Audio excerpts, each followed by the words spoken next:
আজকের গল্প এমন একজন মহিলার যার জন্য করওয়া চৌথ কখনো খুশির উৎসব হয়নি। এই গল্পটি রীতার, যে রাজস্থানের একটি ছোট্ট গ্রামে বাস করত। রীতার বিয়ে মাত্র 2 বছর হয়েছিল তখন, কিন্তু তার স্বামী বিজয়ের নিষ্ঠুরতায় তার সংসার দুর্বিষহ হয়ে উঠেছিল। তখন অনেক রাত রীতা তার স্বামী বিজয়ের আসার অপেক্ষা করছিল।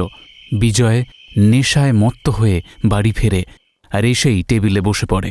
আরে এটা কি দিয়েছিস রীতা? খাবারে এত নুন? আরে খাবারে নুন দিয়েছিস নাকি নুনে খাবার দিয়েছিস? বিজয়, আমি তো ওটাই বানিয়েছি যেটা তোমার পছন্দ। নুনও তো ততটাই দিয়েছি। আবার মিথ্যে কথা বলা! তুই তো খাবার বানাতেই জানিস না, ফালতু মেয়ে ছেলে। আমি আবার সবজি বানিয়ে দিচ্ছি। আবার? তুই প্রত্যেকবার একই কথা বলিস।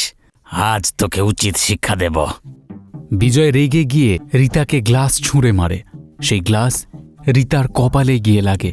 সেখান থেকে রক্ত ঝরতে থাকে। বিজয় হাতে লাঠি তুলে নিয়ে চিৎকার করতে থাকে, আজ তোকে আমি জ্যান্ত ছাড়ব না। রীতা ভয়ে বাড়ি থেকে ছুটে বেরিয়ে আসে।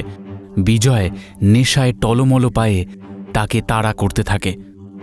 দেখতে দেখতে রীতা অন্ধকারে অদৃশ্য হয়ে পড়ে। গ্রাম থেকে অনেকটা দূরে জঙ্গলের মধ্যে একটা কুয়োর পাশে তান্ত্রিক তারামতি বসে আছে। সে তখন তন্ত্র সাধনা করছিল। চারিদিকে ঘোর অন্ধকার ঘন হয়ে রয়েছে। আর তখনই সে শুনতে পেল যে একজন মহিলা ফুঁপিয়ে ফুঁপিয়ে কাঁদছে। এটা কেমন আওয়াজ আসছে? যেখান থেকে ফোঁপানোর শব্দ আসছিল তারামতি সেখানে গেল। ঝোপের কাছে সে একজনকে বসে থাকতে দেখল। একটু কাছে গিয়ে দেখা গেল যে সে রীতা, যে এতক্ষণ কাঁদছিল। কে তুমি? এত রাতে এই জঙ্গলের মধ্যে কি করছো? আমার নাম রীতা। আমি পাশের গ্রামেই থাকি। এই জঙ্গলে আমি আমার বরের জন্য লুকিয়ে আছি। কিন্তু কেন?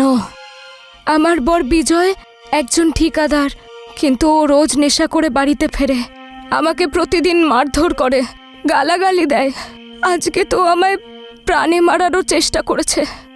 ও আমায় মেরে ফেলবে। আমি থাকতে ও তোমাকে মারতে পারবে না। শোনো মা, কালকে করওয়া চৌথ আছে। এই ব্রত স্বামীর দীর্ঘজীবীর জন্যই করা হয়। যদি চাওয়াটা উল্টো হয় তাহলে তুমি ওর মৃত্যুকেও ডেকে আনতে পারো। কি? কিন্তু কিভাবে? তুমি কালকে তৈরি থাকবে। আমি নিজে তোমার বাড়িতে গিয়ে তন্ত্র সাধনা করব।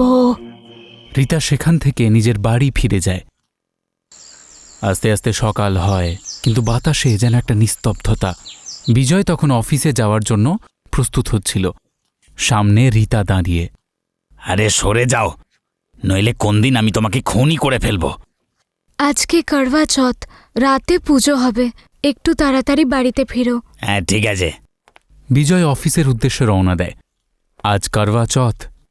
রীতা সাজগোজ করে, কিন্তু তার মুখে প্রসন্নতা নয়, বরং ঘৃণার ছায়া ঘন হয়ে রয়েছে। সে তারামতির আসার অপেক্ষা করছিল।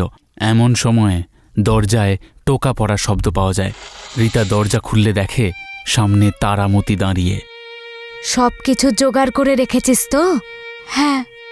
রীতা নিজের সিন্দুক থেকে রক্ত, হাড় আর শ্মশান থেকে আনা ছাই এনে তারামতিকে দেয়। তারামতি একটা কালচক্র বানায়। রীতা, এই কালচক্রতে বসে পড়। আজকে আমি তোকে এমন সিদ্ধি দেব যাতে রক্ত বেতাল তোর বশে চলে আসবে। তারামতি আর রীতা দুজনে তন্ত্র সাধনায় লিপ্ত হয়। তারামতি সামনে আগুন জ্বালায় আর একটা চালুনি রাখে, তার ভেতরে একটা কালো পাথর রাখা। রক্ত বেতালায় নমঃ, শ্মশান চিতা জ্বালা, তমসির রাতি সন্নাদিতি।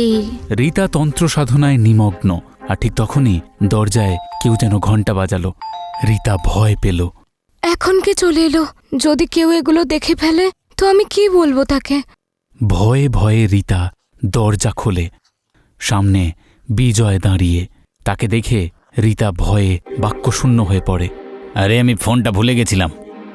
বিজয় ফোন নিতে ঘরের ভেতরে ঢোকে, আর তখন দেখে যে ঘরের মধ্যে তন্ত্র সাধনা চলছে। তারামতি বসে আছে। এসব কি চলছে আমার ঘরে? তুমি যাতে দীর্ঘজীবী হও তার জন্য পুজো করাচ্ছি। কিন্তু আগের কোনো কারবা চৌথে তো তুই এসব করিসনি। এই পুজোটা যেটা আমি করছি সেটা বিয়ের 3 বছর পরই করা সম্ভব। পুজোর জন্য বিকেলে তাড়াতাড়ি ফিরবে।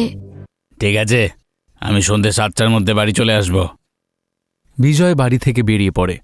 সে জানে না যে এই সাধনা তার দীর্ঘায়ুর জন্য নয়, বরং তার মৃত্যুকেই আবাহন করার জন্য হচ্ছে। তারামতি আর রীতা তাদের তন্ত্র সাধনা চালিয়ে যেতে থাকে। রক্ত বেতালায় নমঃ, শ্মশান চিতা জ্বলা, তমসি রাতি সনাদতি। তারামতি যা যা মন্ত্র পড়ে রীতা সেগুলি পুনরায় বলতে থাকে। ঠিক সূর্যাস্তের সময় ধীরে ধীরে একটা বেতাল রীতার পিছনে প্রকট হয়। এটা রক্ত বেতাল। ও আজ থেকে পুরো তোমার বশে থাকবে, তোমার সব কথা শুনবে। ও থাকতে তোমার বর তোমায় কোনো কষ্ট দিতে পারবে না। তারামতি চালুনিটা তুলে তার গায়ে রক্ত লাগায়। এই চালনিটা নাও। আজকে রাতে যখন তুমি তোমার বরকে এই চালনি দিয়ে দেখবে, তো এই রক্ত বেতাল তোমার বরের ভিতরে প্রবেশ করবে আর আস্তে আস্তে ওকে শেষ করে দেবে। তারামতি রীতাকে চালুনি দিয়ে সেখান থেকে চলে যায়। তখন অনেক রাত। রীতা পুজোর জন্য তৈরি। সে তার স্বামীর জন্য অপেক্ষা করছে। সারা দিন সে কিছু খায়নি, পান করেনি। মনে তার একটাই চিন্তা যে আজ রাতে সব কিছু শেষ করে দেবে সে।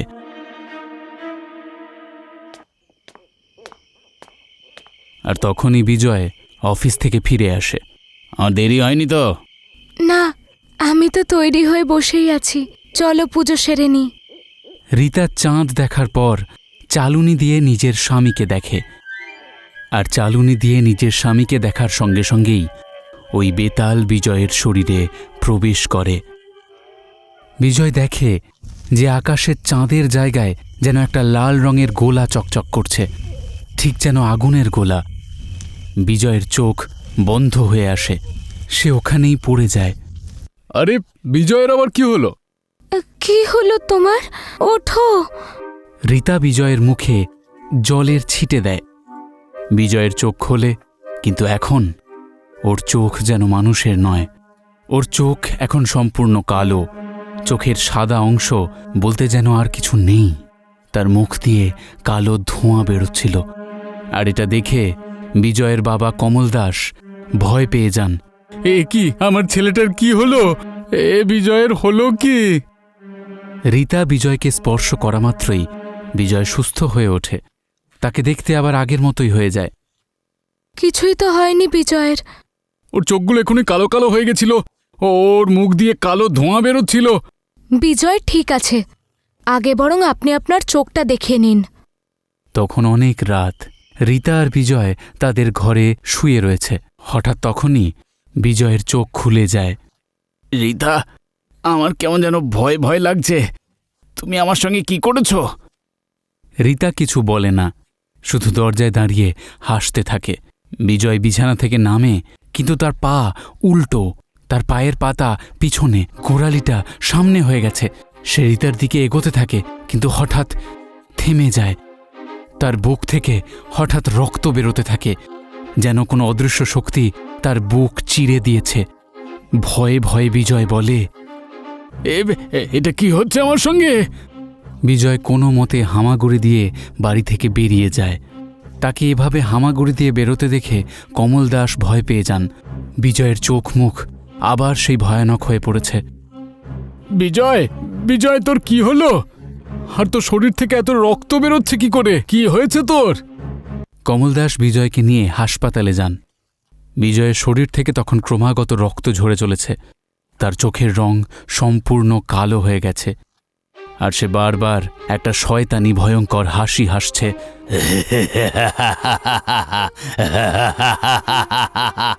ডাক্তারবাবু, আমার ছেলেকে বাঁচিয়ে নিন। এটা কোনো সাধারণ ব্যাপার নয়। আমার কোনো অজ্ঞাত শক্তির প্রভাব বলে মনে হচ্ছে এটা। অজ্ঞাত শক্তি? এর মানে কি? আমি কি করব? কিছু বলুন ডাক্তারবাবু। এটা কোনো চিকিৎসার সমস্যা নয়, এটা আরও অন্য কিছু। তাড়াতাড়ি কোনো জ্ঞানী তান্ত্রিককে ডেকে আনুন, তাড়াতাড়ি। আপনি ডাক্তার হয়েও এরকম অন্ধবিশ্বাসের কথা বলছেন? আপনি ট্রিটমেন্ট করুন, আমার ছেলে ঠিক হয়ে যাবে। কমল দাসের কথা শুনে ডাক্তার বিজয়ের শরীরে ব্যান্ডেজ অবশ্যই করে দেন, কিন্তু বিজয়ের শরীর থেকে রক্ত তখনও ক্রমাগত ঝরে চলেছে। সে কখনো চিৎকার করে তো কখনো ভয়ঙ্করভাবে হাসতে থাকে। আমার খিদে পেয়েছে। এক্ষুনি আনছি বাবা। কমল দাস বিজয়কে খাবার জন্য রুটি দেন। রুটি নয়, শ্মশান থেকে কাঁচা মাংস আনো। বিজয়ের এই কথা শুনে কমল দাস ভয় পেয়ে যান। বিজয় তার বিছানায় শুয়ে, আর তার পাশেই মেঝেতে কমল দাস শুয়ে আছেন। হঠাৎ হাসপাতালের আলো জ্বলানেভা করতে থাকে, আর সেটা দেখে কমল দাস ভয় পেয়ে যান। আর সেই অল্প আলোতেই কমল দাস দেখতে পান বিজয় ছাদে উল্টো হয়ে হেঁটে বেড়াচ্ছে। এভাবে দেওয়ালে হাঁটতে হাঁটতেই বিজয় হাসপাতাল থেকে বেরিয়ে চলে যায়। বিজয়, দাঁড়া বাবা, কোথায় যাচ্ছিস? বিজয় বাবার ডাক শুনেও থামল না। একটা সময় পর সে অন্ধকারে অদৃশ্য হয়ে পড়ল।